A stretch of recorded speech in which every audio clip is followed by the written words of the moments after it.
If you said, who would someone run into at the W Hotel in Hollywood? The last people I would say is a Mormon and his Bravo girlfriend.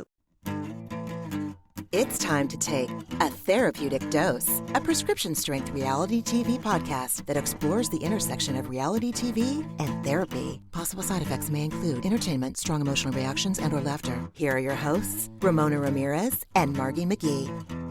Hello, everybody, and welcome to A Therapeutic Dose, where we meet at the intersection of reality TV and therapy. I am Margie McGee, and with me, as always, is my dear friend and co-host. Hello, I am Ramona Ramirez Higgins. Hi. Hi. Hi.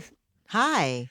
It's late at night, and I'll be honest, I'm distracted, and I feel like we should start with this. I'm distracted because you got a text from your husband, who is out here on business in Los Angeles, and walked right into our fucking subject matter for this evening. Well, actually, the subject matter ran into him. Literally.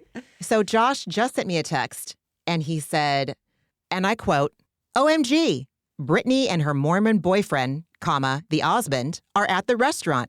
He just bumped into me and said, 'Sorry, I'm an asshole.' And I said, 'Did you say no shit?' And he just ha-ha'd the text, but I have not heard a definitive yes or no. I'm going to say it's no because Josh, 99.9% of the time, is not going to say something that I would say. It's not worth it. To get into a It's not. conversation with Jared about how he is as a person. He's cooked. So as of December 17th, 2025, she is firmly planted with this man that there's a lid for every pot, man. There's a lid for every pot. You are loved. Ew. He's a weirdo, and I wonder what they're doing out here. Whatever. This will be another conversation where he sits down with Whitney's husband, Justin, and is like, all she does is use me for vacations. And Yeah, it's exactly. Like, all right, exactly. well, that's still going on. Way to set boundaries, Jared. Oh, God. Anyways. Oh, my God. How weird, though. How weird is that? That is the most unusual. If you said, who would someone run into at the W Hotel in Hollywood? The last people I would say is a Mormon and his Bravo girlfriend. Like, Yeah. what? I was not expecting that. When you Of said all the Brittany, I people- thought you meant Spears. I was like, No. ooh, Oh, she has God, a Mormon I wish. boyfriend? No, unfortunately, it's Brittany Salt Lake. That's meta, right? Isn't that what we would call meta? 100%. We're recording a salt, right? Yes, Okay. this is, yeah. It's Right. It's a lot of layers. We're getting Bravo Inception up in this bish.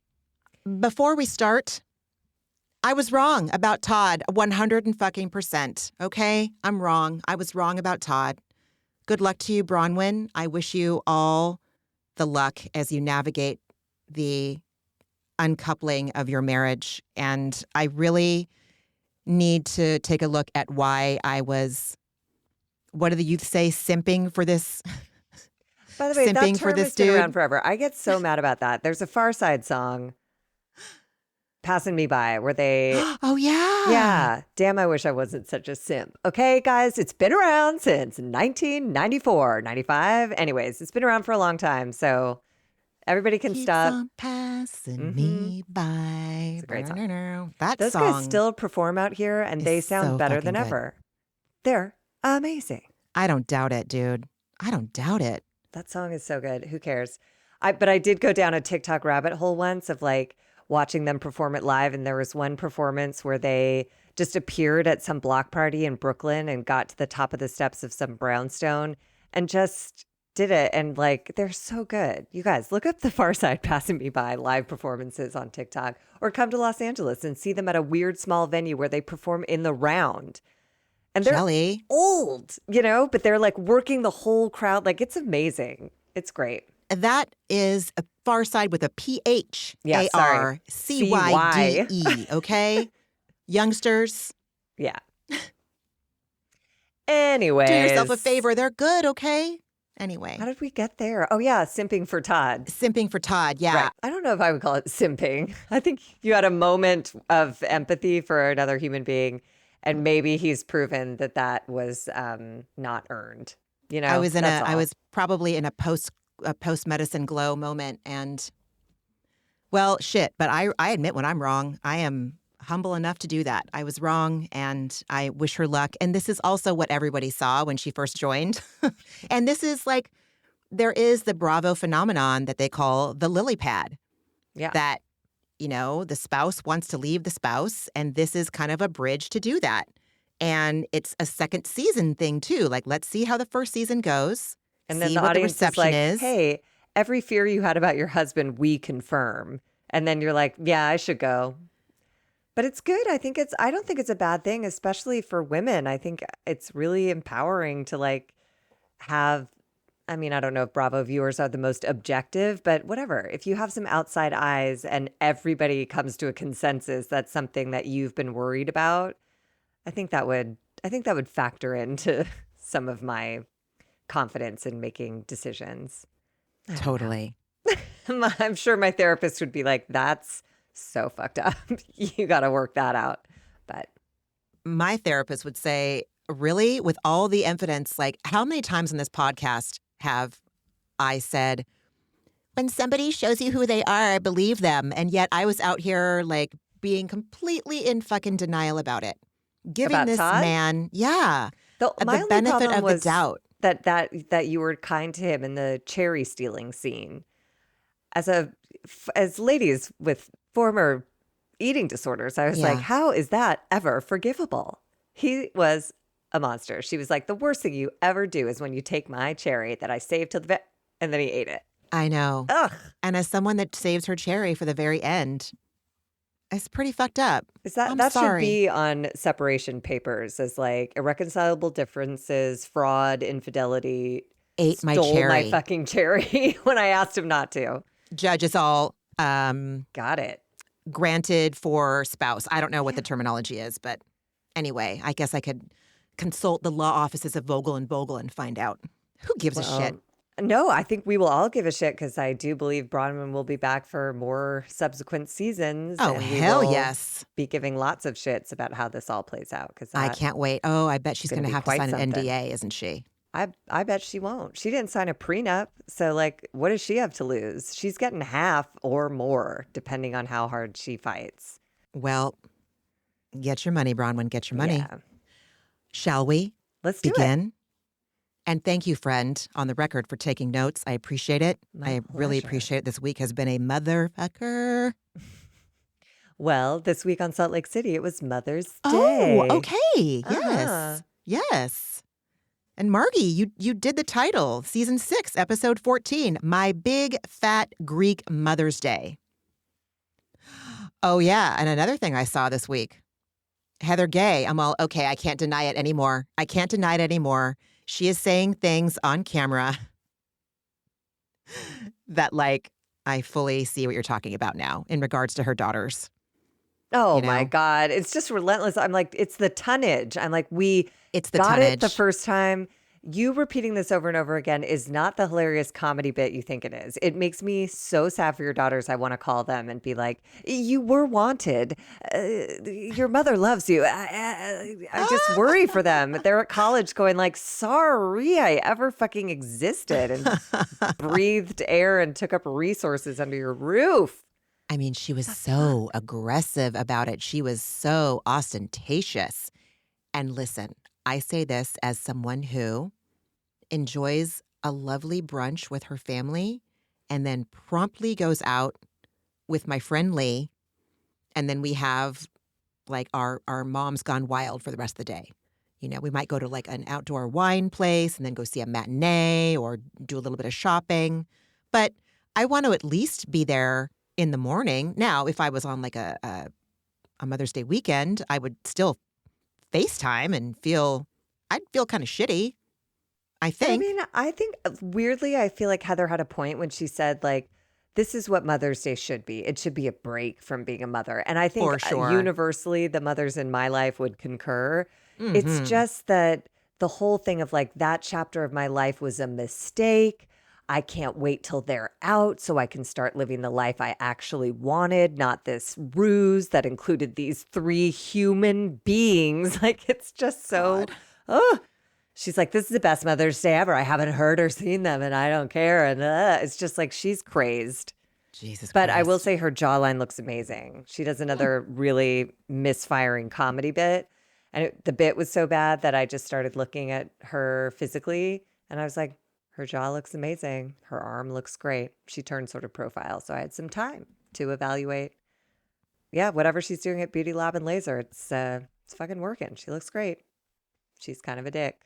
I think about my jawline, the jawline of my youth. You know, objects in the rear view mirror are closer than they appear. Like, I remember that jawline was with me until very recently, and I miss that jawline prolifically. It's Well, a you profound can loss. reclaim it. It exists at Beauty Lab and Laser in a strip mall in Salt Lake City. So, We'll see. well, clearly, I mean, yeah, Heather's had a full transformation. Anyways, Yeah, who for sure. cares? We're in Greece. Let's go to Greece. Let's It's go to Mother's Day in Greece. please. Oh my God. And speaking of Heather, we start this episode in the kitchen where for breakfast, she's heating up cheese pie. And she said something like, I'm going to have a glass of milk with it, of course. And I was like, ugh, ugh. Like, I love cheese. But like a cheese pie with a glass of liquid cheese, it just was like, I love dairy. I thought I couldn't get enough, but I've met my match in Heather Gay. If somebody's in Greece or if I am at a Greek restaurant and I hear the word pie, I'm picturing flaky layers of phyllo, tangy ass feta against the spinach. And I'm like, yes, Heather, you go. Like, I was happy for her that she got to get her cheese pie on in the morning. She's all, I'm not fucking with that fruit. I'm going to heat up some cheese pie from the night before. The cheese pie looked and sounded incredible. It was pairing it with a glass of milk that I was like, ooh, we No just went to milk. like the 1950s. And for some reason, it just felt, it made me feel sick. I was shocked that people drink milk as adults. Yeah, I think maybe that's part of it too, that I was like, what? You're Maybe going to it's have a Mormon glass thing of milk? because you don't drink anything else, really. Well, I mean, whatever. Maybe. In college, we made up a theory that if you have too much alcohol the night before, that's acid. So you want to have a base in the morning. So we would drink milk as if that, God. thank you. It did not work. It only made us feel sicker, but it did something mentally where we were like, that's good. We're going to balance acid with a base. Like, I don't know. You just try to get through in those You years. really do. You really do. You never stop trying to get through. That's the A truth. therapeutic dose. You heard it here. You never stop trying to get through. We're all just doing our goddamn best. We're all just throwing milk at the problem. That's right. Holy shit. Speaking of It's late. problems, Bronwyn has made what she thought would be so cute and funny. She made a reverse sticker chart where she's listed all the women's friendship commandments that they made at her Boston Spill the Tea party. And then she's put boxes for check marks if these women violate these commitments that they've made. But the concept, first of all, just saying it's way too high concept. The joke, if you have to explain the joke, it's not funny. And Bronwyn, to her credit, says, I regret doing this, as she explains it to Heather and Angie, who are thoroughly confused. I thought it was so lame. Like, don't do this. Listen, I am so on board with your inflatable costumes, Bronwyn. I am so on board with that. This kind of schmaltzy shit, these bits, this chart, it's just so stupid. I just needed it to be simpler. I don't have a problem with it, except that it was so many layers of explanation. You have to remember the tea party. You have to remember what you said there. You have to remember that they have to not do what they said there. It's just like, it's so much thinking. Like, give me a fucking glass of milk to take the acidic feeling out of my brain trying to figure out what the fuck that game is. Oh my God. But she said that since everyone acts like kindergartners, she'll treat them like kindergartners with a reverse sticker chart. And she's hoping that sheer humiliation and embarrassment will turn this behavior around. And you better believe nothing comes of this chart that took up the whole first scene. So there we go. Yeah. And to bring it back to therapy, sheer humiliation and embarrassment. Not a direct line to behavioral changes. To bring it back to Salt Lake City, Angie could, roll out a scroll of embarrassments and humiliations of the addicts that I've known, and embarrassment and humiliation doesn't change anybody. No, it just doesn't. So certainly not these women. They don't. I don't think they absorb those feelings. So then they go to sit out by the pool, and Angie has some like floor to ceiling window in her room, and she says they're cute. There's lots of scenes in this episode where they're just like cute and having fun together, and I really like seeing it. It reminds me of like occasionally on The Bachelor they would do outtakes where you'd see people being like funny and loose and like normal and not saying the words connection and journey and everything's so fraught on that fucking show. And sometimes these housewife shows can feel a bit fraught, but this episode was just like, look, here they are by the pool having fun in the morning. Here they are by the pool having fun in the afternoon. And I really enjoyed it. So Angie is saying that they can watch her. She's going to leave the window open so they can watch her while she goes potty.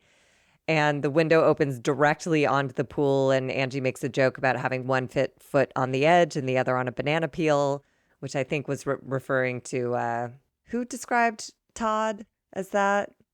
He had one foot on the edge of the grave and the other on a banana peel. Oh my God, I don't remember that at all. So I don't know. I don't remember who said that. it, but Bronwyn didn't react. So clearly she forgot to or didn't make the connection. I appreciated this episode because it felt like there was a balance between just these heavy, frustrating scenes. These just heavy, frustrating, just like, oh my God, please, do you not hear yourself? Anyway, we'll get there. And almost like early seasons of Housewives in general, just the fourth wall, like we just had like an inside of bird's eye view. Like no one was there worried about bullshit or social media. It's 2008. We're not glued to our iPhones yet. It will happen momentarily. It's just like Big Brother with a hidden camera. That's what that scene reminded me of, and it was really fun. It was fun. Great. Yeah. Lisa comes outside, and Angie jokes that she might push her in the pool after the way she's treated her in her own country.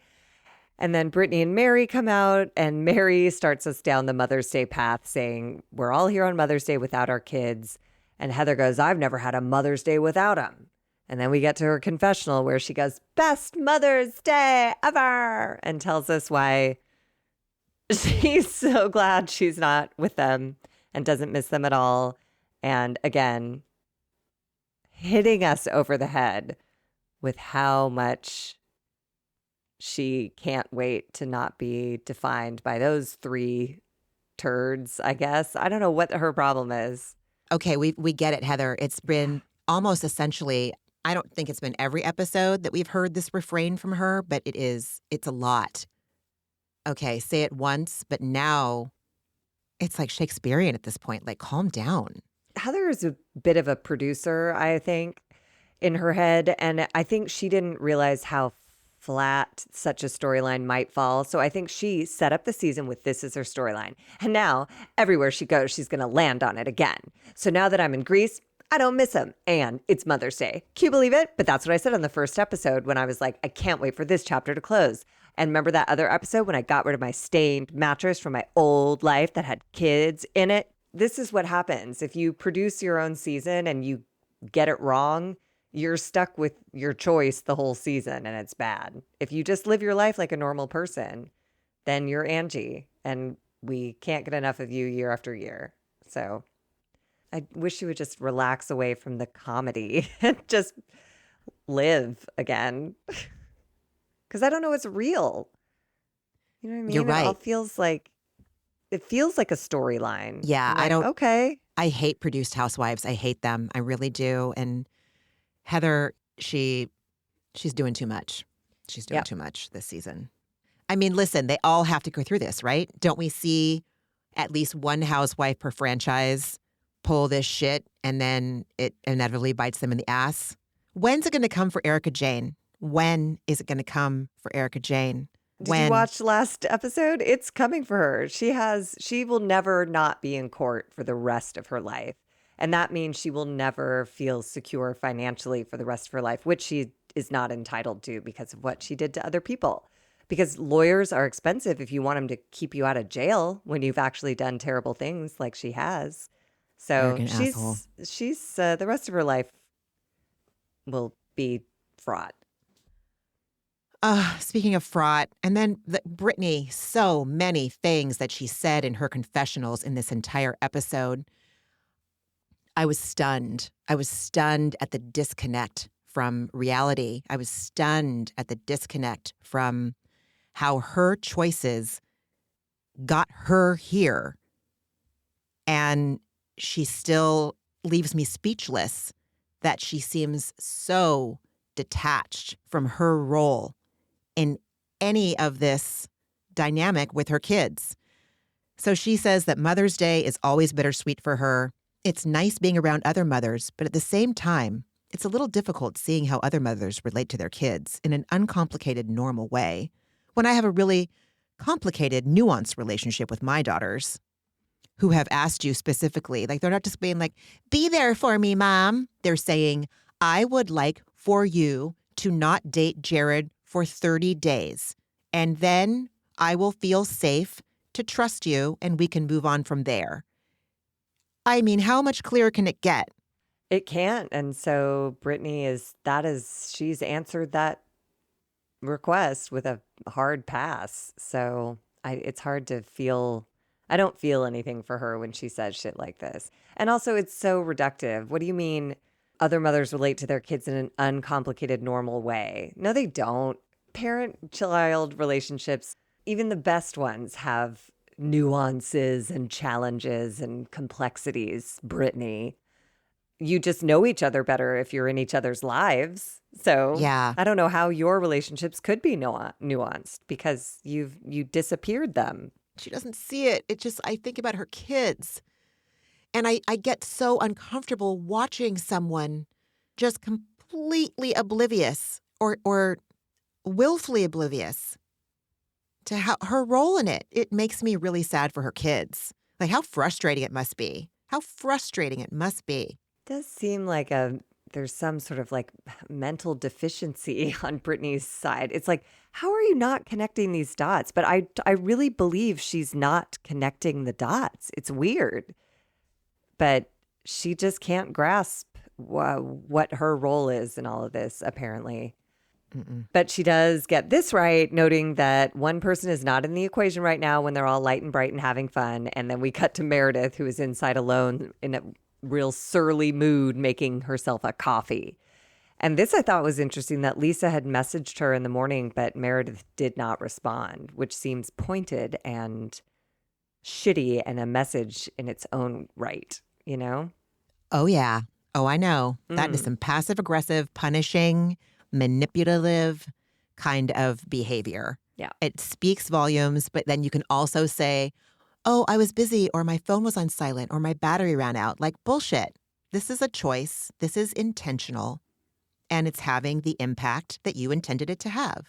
So, and then I did watch the after show, and they show in the after show after this, pertaining to this episode, they show some footage of the coffee situation. And apparently, I think Whitney and Heather were downstairs. Whitney and someone were downstairs by the coffee machine, and they couldn't figure out how to get it to work. And like, Meredith shuffled in. She's like, oh, is the coffee maker, broken? And then she shuffled out when she realized that like she wasn't just gonna be able to get in and get out with a coffee. It just looked real tense. Yeah, they showed that in the episode. And oh, they did show that in the episode? Yeah, not in but oh, oops, sorry. I thought it was no. the behind the scenes or But the to after me, show. it just looked like, but again, I think I'm looking for it now. To me, it just looked like there have been people with substance addiction issues in my life who, if they are not engaged in their substance, they're as hideous as if they were wildly hungover from their substance. So what I noted in Meredith's shuffling around was that agitation of like, I can't be in this body. It was steaming. It was emitting. Her energy was, right? It was visceral. It was emitting. It was radiating. That's what I meant to say. She didn't have to say anything. Her energy was palpable through the screen. Yeah. Palpable. So Heather says, Meredith is still refusing to acknowledge my experience. I have no idea where we go from here. I know I shouldn't keep having the same discussion, but I guess I just keep holding out hope that Meredith will swallow her pride for the sake of our friendship. And I just wrote, go to Al-Anon. I shouldn't keep having the same discussion. Go to Al-Anon. The definition of insanity. Yeah, I guess I Doing just the keep same holding thing out hope that right. she'll swallow our pride for the sake of me. Go to Al-Anon. They're not going to do it. They never do it. I get hope. I get it. I understand. But there's a different kind of hope that Yeah, dude. actually is functional. At least she knows. At least she prefaced all this stuff by saying, I know I shouldn't do this, but I do. And then Mary goes to find Meredith, and Angie tells everyone what's going on today, and that is that the group will be splitting in two. One group will go to ride donkeys, and the other will go to a Greek cooking class. And Angie has designed the groups to put people who are in conflict with one another together so that maybe they can work things out. And that means Whitney and Meredith and Heather will be at the cooking class together. But Whitney says that maybe this will be good because stupid Lisa won't be there being Meredith's mouthpiece, because she does keep jumping in. Meredith just seems to like flip a switch and turn off until she's on a plane with no cameras. And then everything that she's been holding on to appears to come out. So Please, Bravo gods, can we see footage? Can something happen at the end of the season where we get to see footage or at the reunion? Please. I need to. I I see don't the think there's footage, but I'm sure there are firsthand accounts. And it does seem like everything aligns. Meredith is the only one with Meredith's story. Everyone else is like, what? That was... So Mary goes to Meredith's room and asks her if she's okay. And Meredith immediately says, I'm overtired and I'm tired of being treated like a piece of dirt on the ground. And I loved Mary for just being like, so what do you want to do? She did not engage with her at all and go like, oh, I'm sure. She's just like, what are you going to do about it? And Meredith said, I don't know. She was so overdramatic this episode, I could barely take it. So much drama. I have had a really monstrous week, like the most monstrous week I've had as far as I can remember. And in my last session with medicine, one of my therapists there shared that they asked themselves every day, what do I want? What do I want? And I realized that I'd been forgetting to ask myself that this week. And I'm going to forgive myself for that instead of beating myself up for it. I'm learning new ways, is so profound to me. That little simple sentence, because I have choices. And if I just roll along, if I end up miserable, it's on me. Circumstances can be absolute, total foobar. But if I handle that foobarness in a dirty way instead of just in a clean way, then that's on me. And that's what grossed me out so much about Meredith. We'll get there, but like it was comical, Margie. It was so melodramatic. Like her body language, her words, the way she was speaking. Her turning away with her hair shielding her face into poor Giovanni who didn't Good sign Lord. up for this shit. Good Lord. I would be mortified if that was on film for everybody to see in perpetuity. Anyway, continue, please. In 12 Step Rooms, they say pain is inevitable, but suffering is optional.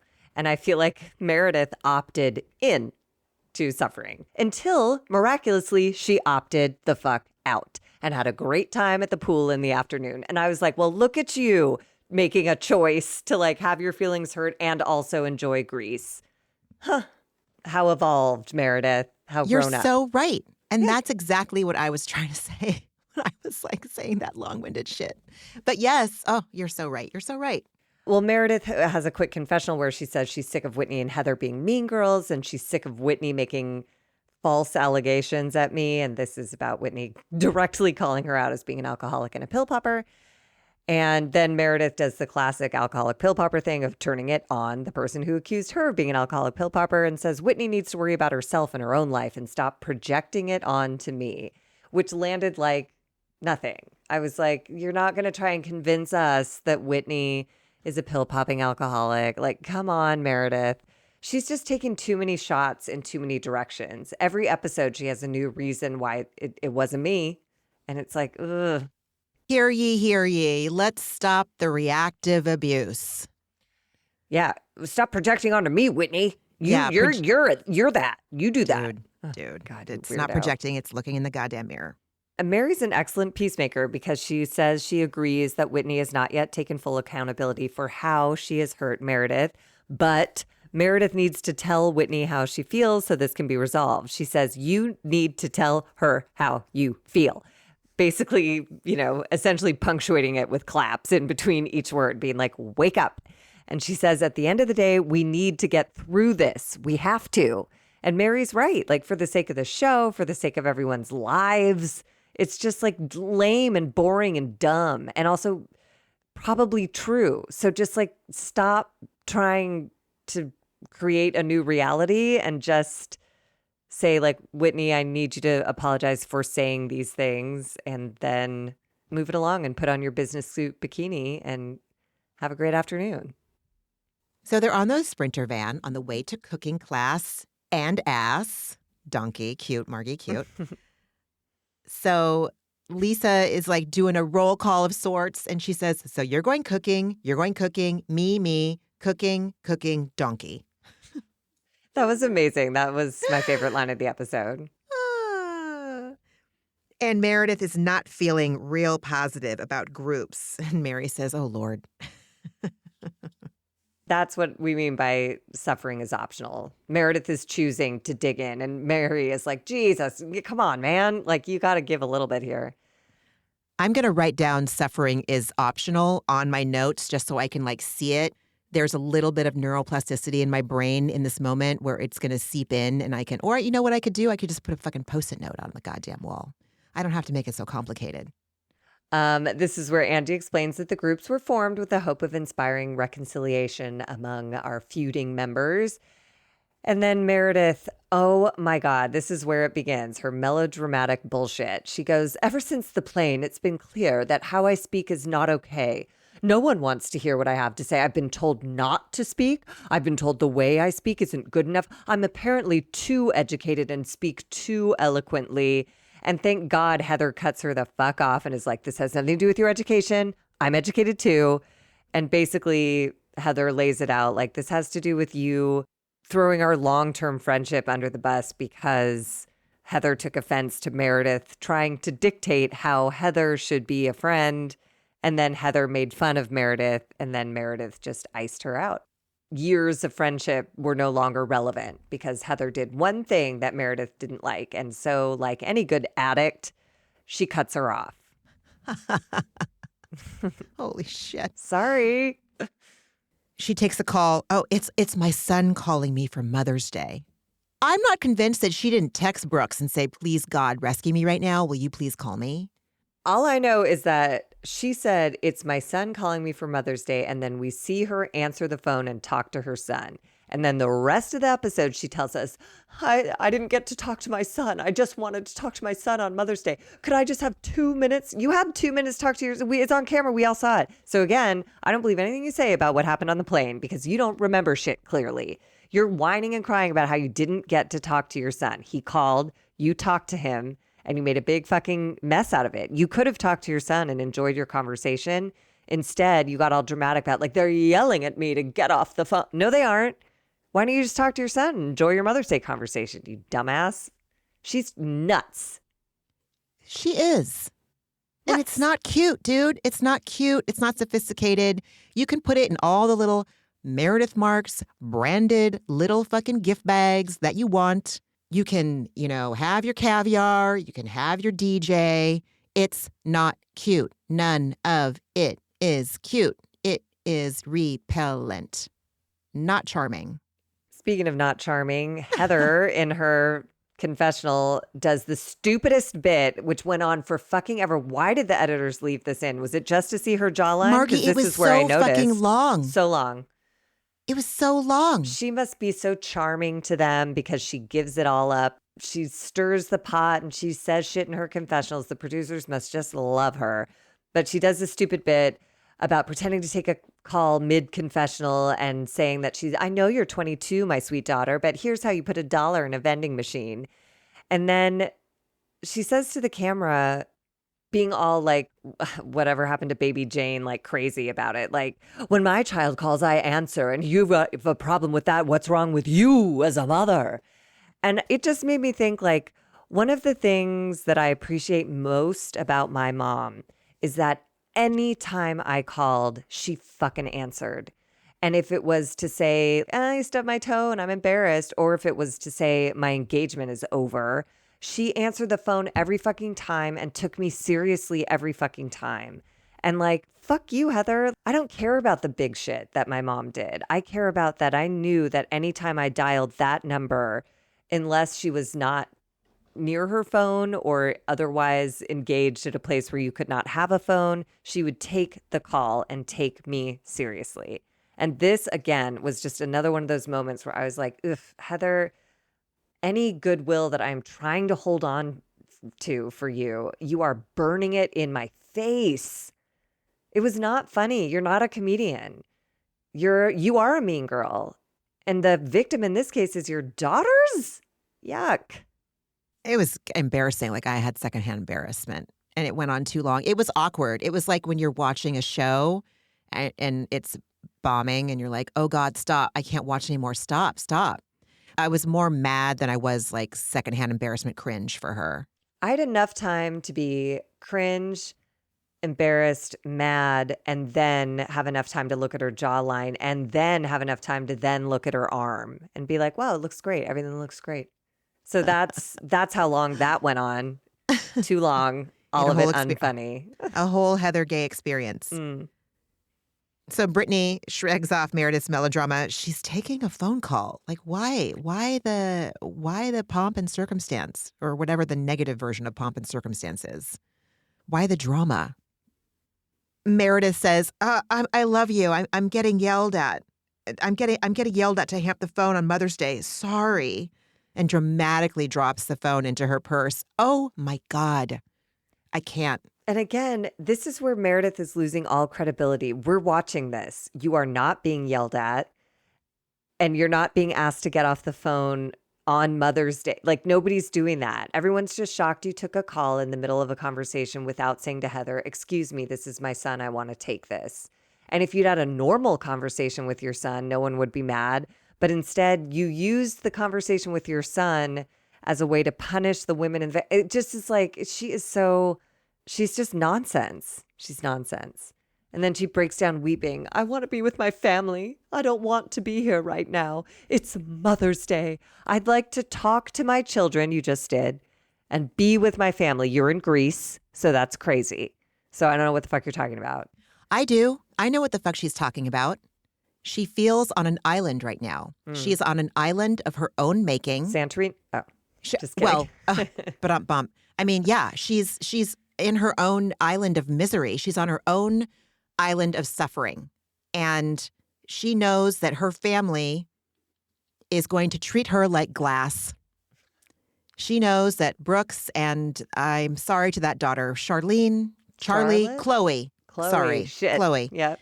Chloe, and I don't know if Seth's even there, but like they're going to welcome her with open arms and a caviar chip and happy Mother's Day. And she knows that she won't be questioned or held to accountability or whatever. I mean, maybe they are. Maybe. I don't know. I don't know what the hell goes on behind closed doors with them. I think that's part of the problem. I don't need to go off on that. But my point is that she wants to be there for the same reason why Lisa Barlow wants to talk to her dad, because they are enabling her. And this cast is not enabling her. And she can't take it, in my opinion. Projecting. No, I just had a slightly different version of what the enabling is. I had a feeling that Brooks called. Once we see later that he and his sister had flowers delivered, I feel like Brooks called to make sure she got the flowers, to see if she would say anything about getting the flowers. Because again, having grown up with an alcoholic parent, you want to get ahead of it and fuck, you want to make sure it got there. It's fucking overseas. And if it didn't get there, you better believe the second she steps off the plane, she's going to be like, it's Mother's Day and you fucking humiliated me. But he wanted to call to be sure and say, like, there's something special coming for you. Keep an eye out. I did think of you. Like, to me, it just felt like, I don't know. Again, I'm talking about projecting. I'm projecting. But I know that phone call where you're like, I've done something and I don't know if it's going to go the way I planned. And if it doesn't, I'm going to catch hell. So I'm going to try to get ahead of it and be like, I did something good. Just wait for it. I did it, So fucked up. You're so perceptive. Sick. Oh. Unwell. I No, mean, just por qué no los dos, right? Por qué no los exactly. dos? Because I'm sure if she does that victim bullshit that she does with that sweet chef later in the episode, I mean, you're right. Brooks has probably seen it. Oh my God, he's trying to get ahead of it. You're absolutely right. I don't know if I am or I'm not, but I just like as we learn about Meredith's dynamics and what she inspires people close to her to do, I was like, ooh, Brooks. I wouldn't blame him. And I did think this was interesting because it was kind of confronting to Meredith because she has just said, I want to be with my family. And Lisa says, I'm happy in Greece, just saying. And that to me felt like you might as well give her the finger and like kick her in the see you next Tuesday because that was aggressive. I mean, that was taking a page out of Angie K's book to say something like that. Yeah. I'm happy in Greece. I'm happy in Greece. That was pointed and layered and cutting, and I couldn't believe it came from Lisa. I mean, I can, but like at Meredith? Meredith didn't text her back this morning. Oh, so shit. you're going to hear from me, Duh. if I look out Yes. for you and we claim to be Yes. loyal friends to each other, I'll show you how quick I can turn. That was weird. Oh my God, Meredith. I Oh. can't take this woman seriously. And in her confessional, she says, I just wanted a couple of minutes to talk to my son because that's the only opportunity I get to speak with him. Pretty disappointing. You did have a couple minutes to talk to your son and it was on camera. We saw it. You did it. What is the problem? You made the problem because you made that phone call into something weird. Weirdo. Oh, and then Heather and Meredith get into it again. And Heather says she's upset because she feels like Meredith has disregarded their friendship history and that crushes her. And then Meredith never apologized or acknowledged that she had hurt Heather. And then Heather said the most Al-Anonic thing I've heard out of her mouth yet. She goes, I'm in trouble for you not being okay. And I'm not okay. And I was like, go to Al-Anon. Oh my God, there's a seat for you in that room. I think that's the second time you've wrote "Go to Al-Anon" in regards to Heather. Lots. This is we're only on page 5 of notes. Honestly. So that's hilarious. That's hilarious. And then Meredith shuts down. This is where her off switch gets hit. And she goes, I'm sorry. I don't know what else to say. And then, that other move where you just suck the fucking air out of a room. And then Lisa yells, let's talk about the real issue. And Heather notes that this is what always happens. Meredith goes gray rock when she's confronted, and Lisa picks it up and speaks for her. And Lisa says Meredith is gray rock because no one is saying what they mean. Okay, stop saying gray rock. Stop saying reactive abuse. I'm going to even tell Meredith to stop saying projecting. I know we've talked about it before. I hate when these housewives, regardless of the franchise, hear a new term going around from the mental health space and they use it incorrectly, or like they just hear it and they apply it to what they think it means. Nobody in this whole fucking cast is gray rocking nobody. I'm so impatient with them. I'm so pushed. I'm pushed. I mean, I actually appreciated Lisa in this moment because she just blurts out, Meredith's feelings are hurt because Whitney called her a pill popper and alcoholic. And then somehow Whitney is like, that's really unfair to me. And I was like, oh, I don't understand. And God bless Angie K. The Sprinter van stops to let off the people who are going to the cooking class. And she says, what did she say? Like GTFO? She's like, get the fuck out. Talk to you never. And like these ladies awkwardly disembark the Sprinter. And then my favorite sequence of the episode starts.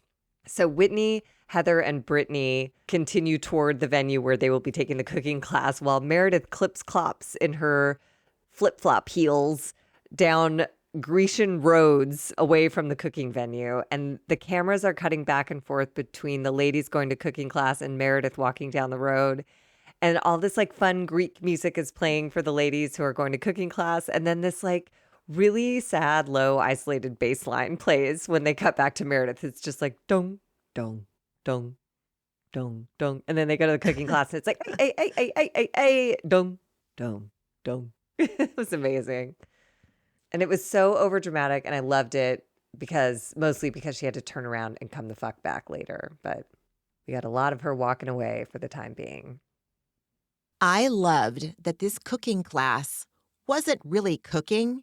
It was We're going to sit here. This dude's going to explain how this shit works. We're going to kind of like assemble something and then we get to eat.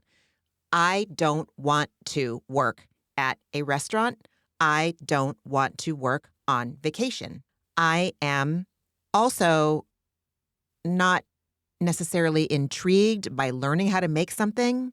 However, this man was so charismatic, I would have been entertained by him doing whatever. He's my favorite thing. His name is Giovanni, and he greets them. He says welcome so many times, you couldn't count. He says he's from Crete like Angie is, and he considers himself a Greek salad because he's half Greek, half Italian. And I was like, you're fucking darling. My friend Pat calls me a jalapeno bagel.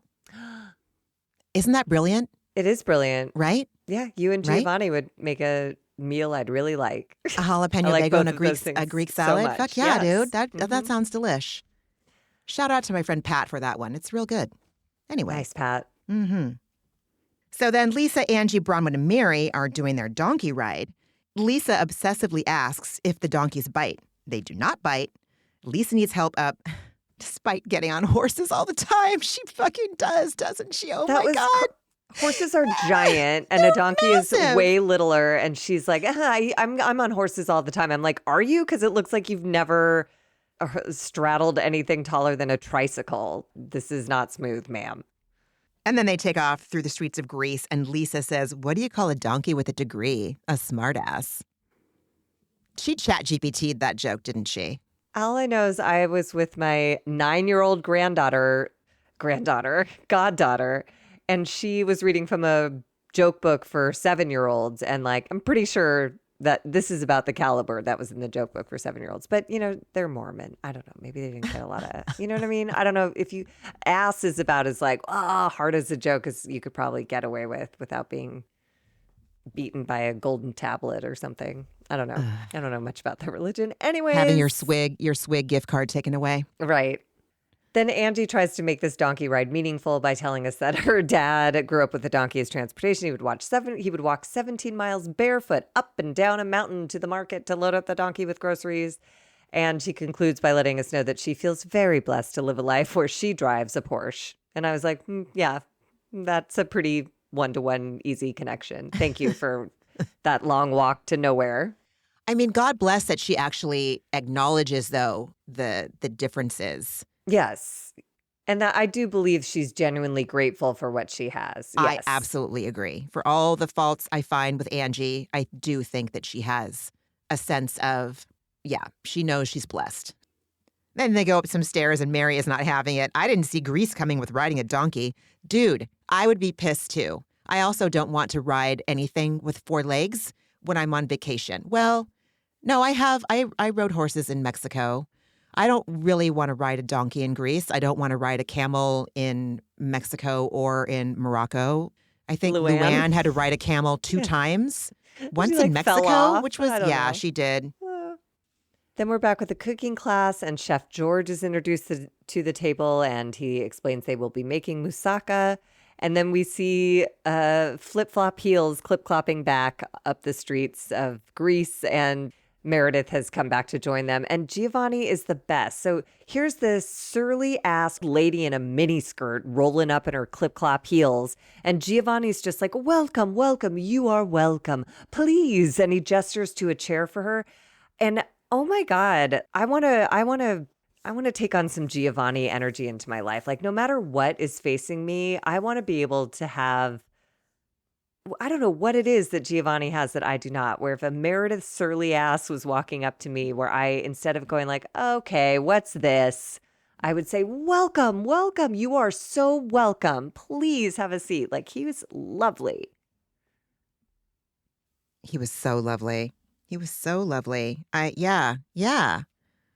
I'm going to work on accessing some Giovanni before this holiday season runs out. Inner Giovanni. Mm-hmm. Feeling Giovanni, if you will. Okay. Oh, I want to feel Giovanni. Yes. Yes. I love that, Marky. I love it.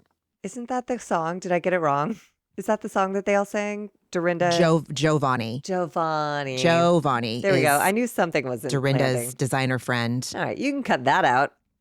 That's a big turd. Anyways, Meredith tells us after Giovanni welcomes her so lovingly, she's like, I was stranded and I had no choice but to rejoin the group. And I'm like, well, you suck. And then Giovanni introduces himself and Chef George specifically to Meredith, like really paying attention to her, even though she's late and she sucks. And he says, we are doing a beautiful cooking lesson here, please. And he pulls out her chair. He serves them wine and they all cheers. But Meredith puts her glass down very deliberately, doesn't take a sip because she's no alcoholic, which is why she was shuffling around like a see you next Tuesday earlier in the morning because she's totally cool. So George is taking them through the steps of making moussaka. And while that's happening, Meredith starts crying quietly, very dramatic. My God, so repellently dramatic. I would be humiliated to watch that back, to be quite frank. That's satire melodrama right there. So Meredith starts crying. Giovanni comforts her. What's happening? Are you okay? Honest, honest. And Meredith complains that some of the women haven't been so kind and that she misses her son. It's Mother's Day. I won't get to talk to him. You did. You okay. did talk to him. None of the women are buying Meredith's bullshit. They all just stare at her like, be please, right?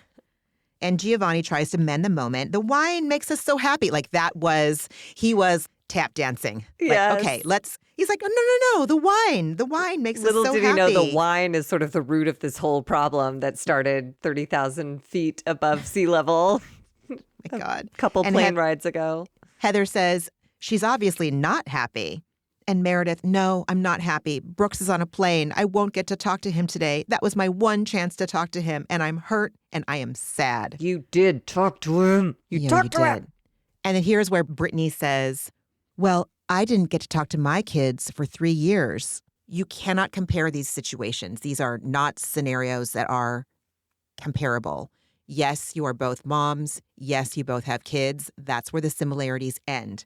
Yeah, because she said it like a zinger, not like a, this is devastating. It was like a contest. Yeah, not trying to explain to Meredith what's actually devastating is when you lose contact with your children for years. That's actually sad. What happened today is inconvenient. But instead she was like, oh yeah?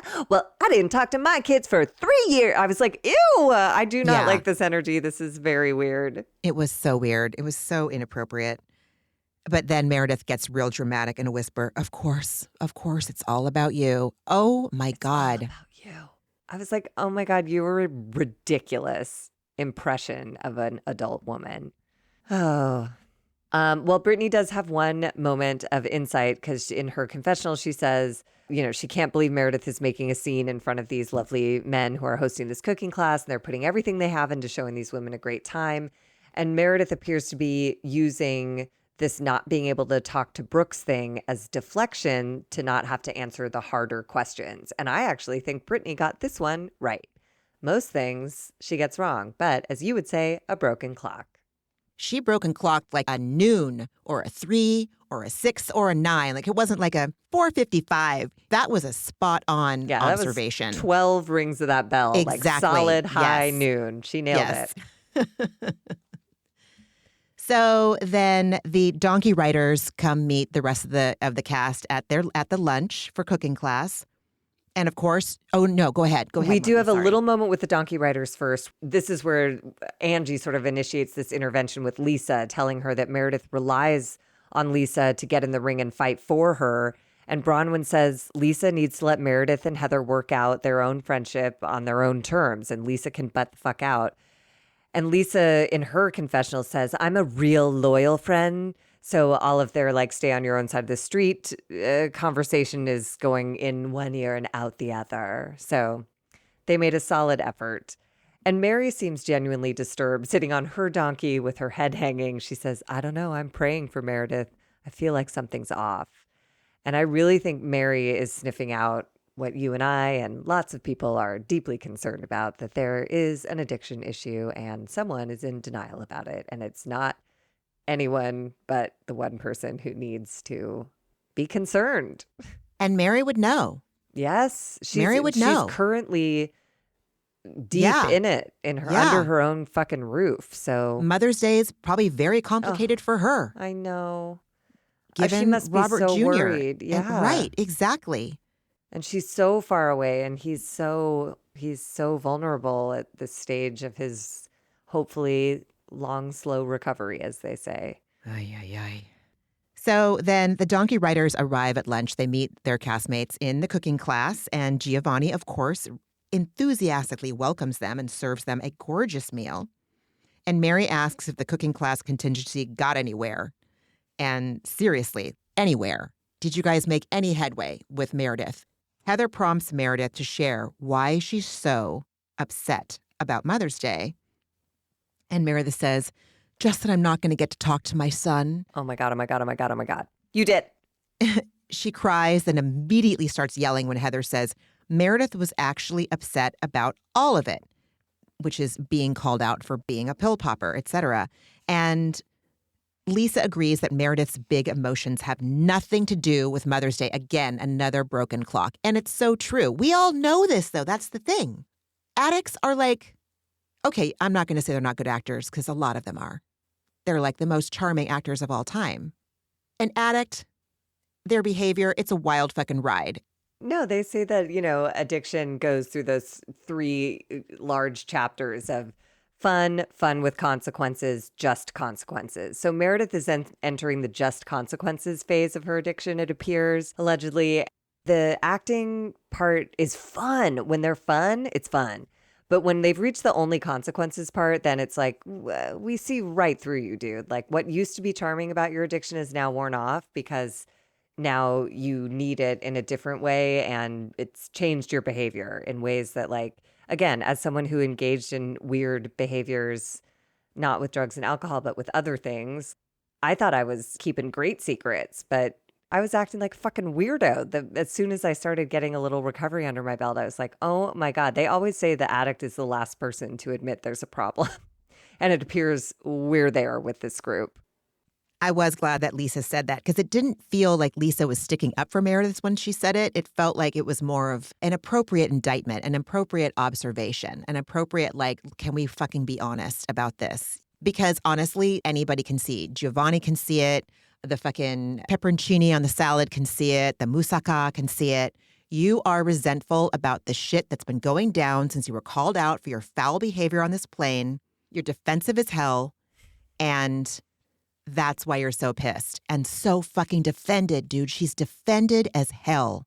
She is so defended and acting so ugly because of it. Exactly. In every direction with drug tests and accusations of her own. Like, she's just crazed trying to, like, shake this label. But the more she tries to shake it off, it's like a fly trap, the more she gets stuck in it.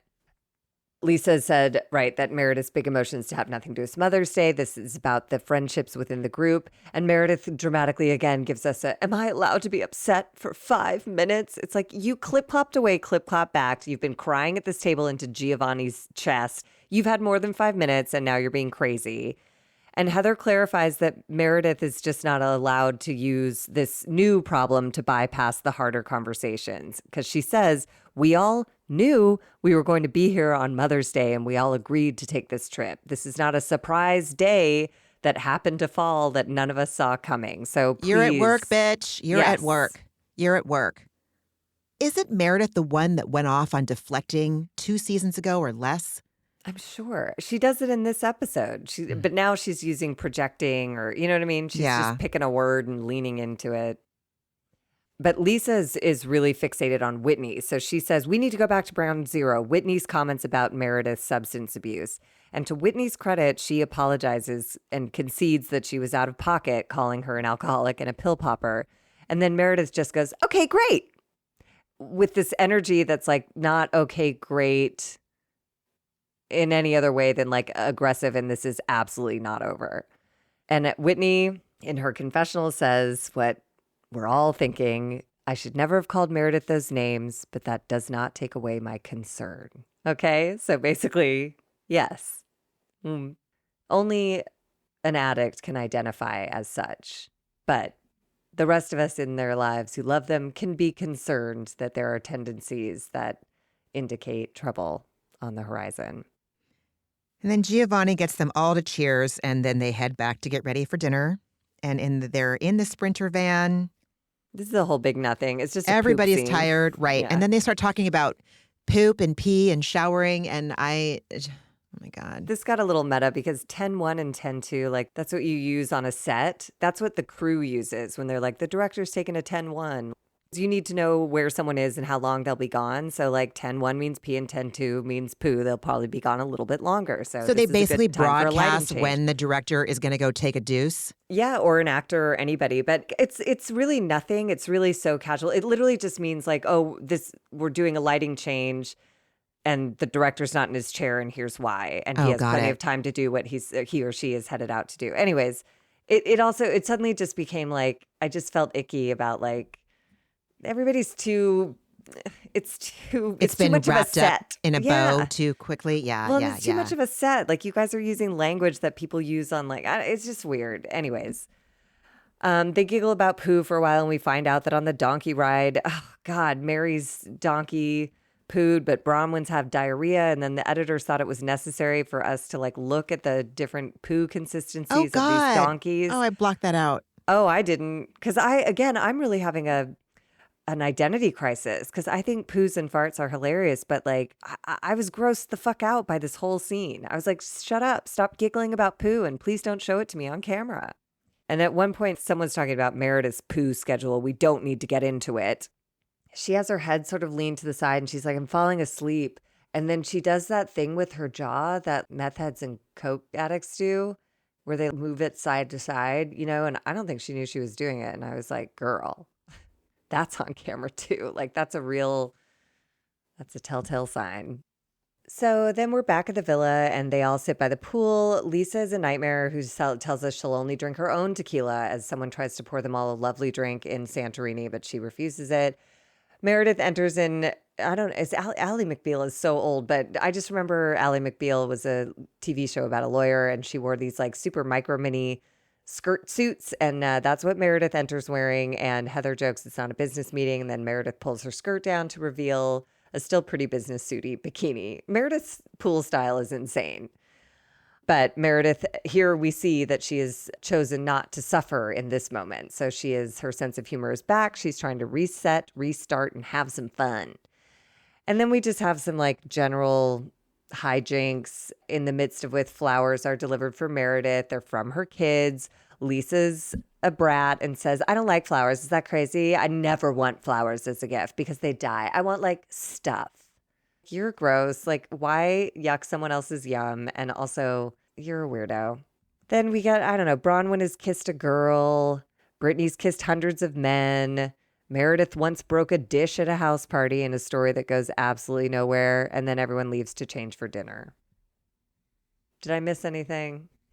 Hell no, you didn't. Great. No. Oh, maybe the dog paddle contest, there was a lot of filler in this episode.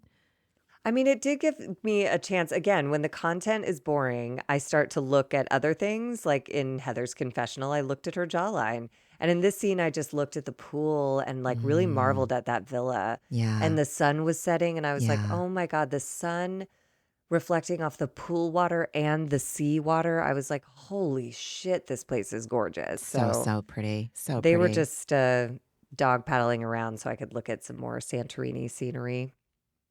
So everyone gets out of the pool and they start getting ready for dinner. And Angie checks in with Mary and she asks Mary if she's ready to go. And Mary says, no, I'm going to stay here. And I love Angie. This is it. This is as simple as it is. I need to take a fucking lesson from Angie K. All Angie says is, okay, get comfy and rest. She doesn't push her friend. Oh, we're going to miss you. Like I would be like, oh my God, are you sure? I think that you'll have fun. No. In the future, if one of my friends says, nope, I'm going to stay here. You know what? Get comfy. Can I bring you back something? I'll text you when we're leaving if I can bring you a burger to go. What makes their friendship dynamic so great? Because Angie goes, you ready? And Mary goes, no. And there's a big old pause. And she's like, I'm not going. And Angie's like, okay, well, you have your PJs and your blankie. And she doesn't say like you said, all the like, we'll miss you. And are you sure? And come on, rally. She's just like, oh, Mary knows what Mary wants, and that right now is to stay in. I see why they're such good friends. They really communicate clearly, and they're good to each other. It's nice. They accept each other. You know, Yeah, they had totally. that great, honest conversation at the beginning of About the season farts. about farts. Dog farts. You should know the difference between a dog fart and my fart. Oh, God, yeah. But they're super fucking chill, dude. I love that. Lisa and Bronwyn are fucking around with that reverse sticker chart. I just blocked it out. I watched the episode twice. I just don't care. I don't care about that chart. I don't care about Lisa and Bronwyn like broing down. I don't understand the chart, so I had nothing to say about it because I don't know what was funny about that because I don't understand the point of the chart. I don't know why crossing out someone's mark is hilarious because what is that? What are we doing? And then we see Heather with Whitney, and this was actually a cute little cousins moment where Heather's teasing Whitney that she looks like a shot putter, and Whitney pretends shot puts her Prada purse at Heather's head, and then when she picks it off the ground, she's like, "I know, I ripped my purse." And I was like, "Your Prada purse?" Ugh. Maybe it's a Frauda purse, honestly. Whatever. Who knows? It looked nice. Then we're in the Sprinter van, and it takes a while to get here. Everyone's joking about Whitney's outfit. Somehow this gets to people being able to call her a high body count drunk, at which point Brittany reveals that she has trademarked high body count. So it was Angie who told Brittany she had high body count hair, and Brittany has taken it upon herself to trademark Angie's line. And everyone thinks that's lame, and Angie thinks it's super embarrassing and weird. But Heather asked a very smart question to shut it all down, saying to Angie, "Well, were you going to trademark it?" And Angie's like, hot under the collar. Like, no, she wasn't. So Brittany sucks, but Angie wasn't gonna. So yeah, she's not going to trademark it because it's not hers. It is from person who I don't want to ever mention this disgusting piece of shit's name on our podcast, but that is where Angie heard it. And it's some toxic, disgusting, listen. I don't know who it is, and I don't want to know. You don't want to know, and I'm not going to say it. Yeah. It comes from the manosphere. It's repugnant. Yeah, I figured as much. We don't need disgusting. To, let's not give it any more airtime. But Angie added the hair part, I assume, right? That's a good question. That's a good question. I think that's what made it her line. But who cares? It's all so ridiculous. Then Angie starts critiquing Brittany's hair, which was like a weird turn and a bad look for Angie, saying it's too long for her age. It looks cheap. And then Heather and Lisa are like, well, my hair is even longer than Brittany's. None of this matters. You guys are in Santorini, and this is a dumb thing to argue about. Yeah, it was ridiculous. My hair is longer than that, too. So they go to Tango, the rooftop bar, and Meredith and Bronwyn are pitching their new business venture. This was so stupid, Margie. This was so stupid. I didn't get it. It was too high concept for me, and I was just like, I don't know what this is, so I don't get the joke. And if you have to explain a joke, it's not funny. So it's not funny, fuck right? you and your flask, and whatever this burn is on Brittany failed. And Bronwyn hates Brittany. And she kind of like gets away with it because Meredith hates Brittany, and we all know it. But Bronwyn, I'm blanking on whether or not Brittany did something to offend her over the course of the season, but Bronwyn's like, she's like a sleeper agent with her hatred for Brittany. And so they've invented a flask straw, and they're going to patent ting, ting, ting. We don't have an announcement because it's secret. Jesus. Just scraping, and you're right. If you have to explain it, it's not funny. This is not funny, and it's not fun. But it was funny when Angie reiterates that she finds it embarrassing that Brittany trademarked her line. And she goes, that's like Ditzarella. And everyone goes like, haha, Ditzarella. I thought that was funny. This is such a Housewives conversation. So Angie goes, that's like Ditzarella. What did you do? You had bad hair, and I said it. And Heather goes, Angie did not invent high body count hair. And Brittany says, I was smart enough to do it first. And Angie says, so I wasn't smart enough? And I was like, you guys, this conversation is going nowhere, and it's about nothing. And Brittany's not going to do anything with the trademark. Like, calm down. We're not all scrambling to get our high body count hair merch. We're not. It's fine. I will be damned to hell if you ever see me. I would never wear a high body count hair, whatever thing. I mean, I get it. If she makes like a hairspray or something, it's cute and funny, but like she's not going to get like rich off of it. It's not skinny girl margaritas. Everyone calm the fuck down. And then Whitney finally is the voice of reason and says, you know, we're in Greece. We're supposed to be having fun, but instead we're hyper focused on trademarks and hair. And then Lisa asks Brittany, "Are you okay?" And she says that she's fine. And Lisa says that's all that matters. So they all drop it. Toast to Santorini and Happy Mother's Day. And Brittany, in her broken clock being right twice an episode, made a funny joke. Everyone says Happy Mother's Day. And Brittany goes, "I'm trademarking that." And I was like, that's funny. That's it. You're more generous than I am. Friend, what else did you watch this week? I keep forgetting to mention this, but I'm watching Southern Charm, and holy shit, this season, it's great. That show just absolutely delivers. It's Summer House in the South. This week, somebody hosted a literary figures dinner party. So we had whining and name calling with Craig in eye makeup, dressed like a pirate, Austin dressed as Hermione, screaming at each other, Stop. screaming, eyeliner, wig, "You're miserable, you're a liar, you're a man baby." I'm like, oh my God, it's so visually and audioly stunning. I was like, everything's happening. It's so insane. And then I'm watching Below Deck Med. It's ridiculous and I'm still enjoying it. And then what I'm not enjoying is Real Housewives of Beverly Hills. I am watching it because I can't not. Nothing good is happening. And this whole last episode was Kyle telling us about how she was in love with someone, but they don't like the spotlight. Really? Because her ass was all over that season when she sang at your friend's funeral and you guys got tattoos in a scene alone together. What the fuck do you mean? Stop talking to me like I didn't watch the show. Made a music video co-starring thank a you. prolific Real Housewife of a prolific franchise. She doesn't like the spotlight. She doesn't. I would shout it from the rooftops, but she doesn't want to. Oh, doesn't she? Kindly, may I refer you to those episodes where she's on screen a bunch with you, feeding each other fruit at a funeral. What the fuck, you guys? I just am sort of over it. This is my whole thing of like, don't treat me like an idiot. It just makes me hate you and it agitates me. And I don't want to let them steal my peace. I hate this season so far. I know we had talked about covering it. I don't know that I can. I don't know that I can watch these episodes 2 times. I am emotionally exhausted and repelled, and I have nothing new or groundbreaking to say about Sutton and how Avi left. Oh my God, watch the after show. The after show is infuriating.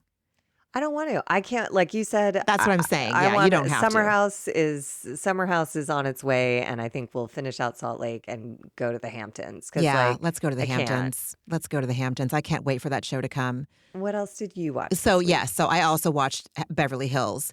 And I remember I had the second episode of the season on, and I didn't remember one thing that happened. I think I was doing some mundane chores while I had it on. And so I decided to watch it again while I played my New York Times games. And it was so terrible. It's boring, but I am mad. So it's doing something to me. You know, it's getting a reaction. I am entertained by Rachel Zoe. I am always entertained by Tilly. Sutton, when they said this, it was absolutely right. The best thing about Sutton was her friendship with Garcelle. And now that Garcelle is not on the show, I don't care. And fuck Dorit. I don't think it was just an alliance.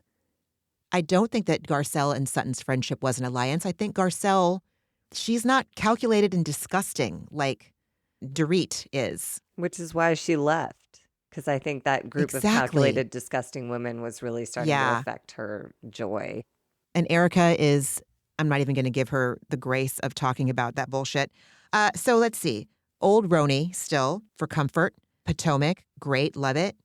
And Gossip Girl, again, still working through Gossip Girl. I'm on season 3. The show is so ridiculous. It's so ridiculous. And I love that I can text my niece about it when I'm done and talk about it. I got my niece a Gossip Girl poster for Christmas. That's one of her Christmas gifts. And do you want to reveal that on the She doesn't listen. I don't think she listens. No, I don't think she listens. I don't think my sister would let her listen. I mean, it's too... She's a teenager. I don't think this is appropriate for her to listen to. Oh shit, I don't know. Well, I don't know. I think she's too booked and busy to listen to her auntie's podcast. But you would not believe how much Chuck Bass merchandise there is out there. And I found a t-shirt that I might buy for myself. A Chuck Bass t-shirt. He's terrible. I need therapy. I need more therapy than I have if I find Chuck Bass charming. That's real sick. Todd, I don't know the show well enough to know. A Chuck Bass apologist and a Todd apologist?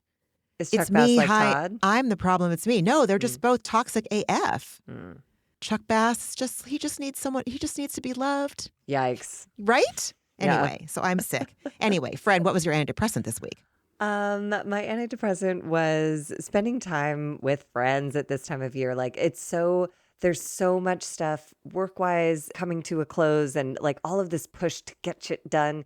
But I made a point this year to like take time I had dinner with my best friend since kindergarten, who's known me forever. And we have just reported like the ongoings of our life. And Sarah always laughs. The circumstances of my life are insane. And the stories I tell her, a lot of people clutch their pearls and worry for me. And I love telling the same stories to Sarah because she just dies laughing. For some reason, that gives me comfort because I know if she's laughing, she knows I'll get through it. You know what I mean? It's like not that deep. And she's going through similar stuff with aging parents and stuff like that. So we could laugh at all of it because it's absurd. Some of it is so ridiculous. It's like this could only be scripted. It's insane. And then my steak mates group that Mm. we've been doing this for like 4 years. You know, we have dinner every month. And then at Christmas, we do a Secret Santa gift exchange. And this year we were all like, maybe overtired, but also maybe just like in the moment, so moved because everyone's Secret Santa gift was so personal. It was so sweet because we've gotten to know each other so well. You have dinner once a month. You really see them like go through their lives. Everyone's gifts were like really thoughtful, really meaningful. And, you know, we have a price cap. So it's not like it was extravagant shit, but it's really lovely. It's only an hour and a half or 2 hours each of these things, but they're so valuable and they're so restorative in a season where like there's so much chaos and people are driving insane and it's dark at 3:30 and like everything feels really hard. But then a couple nights I've gotten to have these like really lovely spells of respite in a booth with people I adore. I love hearing about the steak mates. I love steaks mates stories. I love them so much. And we don't eat steak. Nobody eats red meat. So we just go to steakhouses and enjoy each other's company. A steakhouse usually has a delicious salad on the menu. They So really do. And they've got great, like weirdly great appetizers. Like we found there's a whole non-red meat steakhouse subculture. mm. So we'll write a book someday. In the meantime, what was your antidepressant this week? This week has been one for the ages. So I'm going to keep it as stuff I'm grateful for. I feel much better after sitting down and chatting with you this evening. Thank you very much. My son and I have a tradition that we started when we moved, or when I found out there's this nursery close to Oakland. Every year at Christmas, they set up this huge tent full of, I don't know, 30-foot tall Christmas trees, just like stacked with ornaments. And so we each pick out ornaments that we want to buy. And we did that today, and it was really charming. I love when I get to spend time with my kid, and just like do our fun little traditions. And I called my mom the other night, and my sister and her fiance and my niece were over. So we got to kind of talk on the speakerphone. It was really fun. I could see all of them in my mind's eye. I wish I was there, and I'll go visit soon. That seems right for the season. Oh, a big one. I think it was yesterday. It was like one of those days where even though I took my ADHD meds, I did not know where to start. I just felt overwhelmed and crushed by just so many things. And my best friend here in Oakland, she checked in on me and I told her what was going on. And I was like, I got to do this. And I don't know how I'm going to get it done. And she's like, I'm going to pick you up. We'll both go do it together because I need to do it too. Just go grocery shopping. Honestly, I think that if she hadn't said, I'm going to come get you, I need to do it too, I don't think I would have done it. That simple act of service and kindness, it meant the world to me. And then as service works, as you know, she's like, I needed it too. And that's the way it always is. When I'm of service, I feel good. And so I gave my friend the opportunity yesterday to feel good by accepting her help. Wherever two or more are gathered, man, like Yeah. there's a whole different vibe that enters the picture when I don't sit alone with my mean brain. The My mean God. part is My so God. loud. The nice part's there, but she's so quiet. She's deeply demure. So it helps to have another person amplify the nice things. Maybe we can access our inner Giovanni and welcome our Yes. welcome our nice parts. Welcome, welcome, Oh my welcome. God. You know? Please. It all goes back to Bravo. It always does. can go back to Bravo. This is the does. intersection of reality TV and therapy, y'all. This is what we do. Margie, it was so lovely to chat with you tonight. Thank you, too. friend. I feel 180 degrees from where I was when we sat down. Good. Same. Always. Oh, I'm so glad. I'm so glad. Oh, thank God. Go to bed feeling light. Everyone, thank you so much for listening. Hang in there. This is the last weekend before Christmas next week. We're already into Hanukkah. Like, it's all happening. And, you know, this is the season where lots of big feelings come up, lots of big happy feelings, lots of big lonely feelings, lots of big grief feelings. Like, all these things are in the mix. Reach out to your friends. You're not the only one having feelings that are too big for one. I find this time of year confusing because the highs are so high, which makes the lows more pronounced. So then I'm like, something's wrong. Because yesterday I loved being at that place and seeing that tree and I was with my friends. And now I feel like terrified and everything. Like, it's really, for me, you know, dramatic highs and lows. I'm Meredith Marks during these 2 weeks of the year. So how dare you call yourself Meredith Marks? How fucking dare you? I'm like yelling, or I'm melodramatic and whispery, or I'm gray rock. You know what I mean? I'm just like, I can't be a normal person. So for anyone else who's having that experience, you're not alone.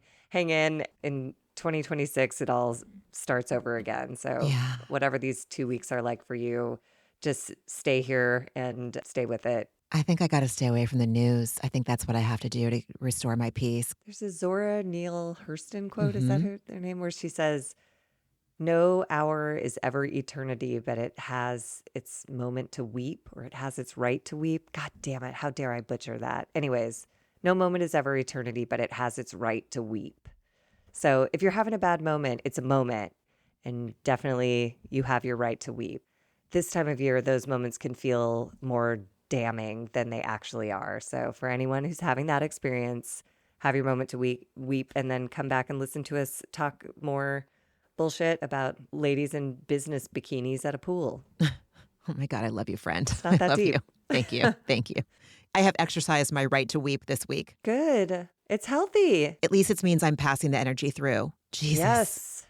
Oh, that chest can feel tight. Take clues from your body. Take clues. Where is that tension? Where is that tension? What is that tension trying to tell you? I'm not a yoga teacher. Shut the fuck. I need to just sign off. All right, everybody, take care of yourself. Whatever that looks like. All right, bye, everybody. Bye, everybody. Ramona and Margie are obviously not doctors and do not provide medical advice. Their content is intended to be used for entertainment purposes only. It is not intended to be, should not be interpreted as, or used as a substitute for medical advice or a diagnosis of any health or fitness problem, condition, or disease, nor a recommendation for a specific test, doctor, care provider, procedure, treatment plan, product, or course of action. My mom isn't a doctor.